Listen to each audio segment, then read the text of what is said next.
Hello, welcome to Kez Book Reviews. How are you all? I hope you're all very, very well.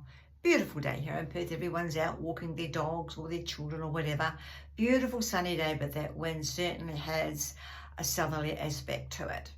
What have I got for you today? Well, in this book review, it's this book here, The Turning Point by Gina Mitchell. Now, when Gina sent me these books, I thought, oh, it sounds like a good story. And I waited a while and then I thought, I'll give it a read. I always have to feel that I'm going to read this book and I'm going to read it today or tonight. So I read the book and thoroughly impressed by the story. It really was a great story. So because there is no blurb but on the back of the book, but many of the magazines that Gina's been in and many of the books that she's been in, I read the first chapter and man was I hooked. So I'm going to read it to you. It says The Turning Point. It was a cold winter's day in Sydney. We had just arrived back from a month in Greece. It had been a beautiful summer there and it was a wonderful holiday. I thought the holiday would be my antidote, but it wasn't. I slid down the shower wall naked and began to sob. As the water poured over my head and my body, I surrendered. I couldn't take it anymore. I let the tears flow. For years I had put up with it. I knew instinctively that this was the end. No more. Gina was done. My life at the age of 56 had come to this. And I guess you get the picture. In the shower, sobbing after 56 years. What a sad picture that brought to my mind. Everything I had done before this was leading to the moment. This moment of facing the truth.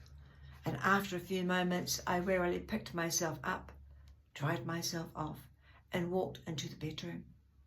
I wrapped the towel around me, and I softly said to my husband, Pete, I can't go back to school. My husband, Pete, had been observing me for years and gently reminded me that I had not been myself for a long time and that I needed to address it. But the stubborn woman that I am, I snapped back. I'm okay. You just let me be. But that day was different. Pete had been right all along. I was not okay. The principal at the school I worked at as a science teacher called me after I'd called in sick that day. And as many as 3 years before, when I had been head of science at the school, he had asked me after a meeting if I was okay.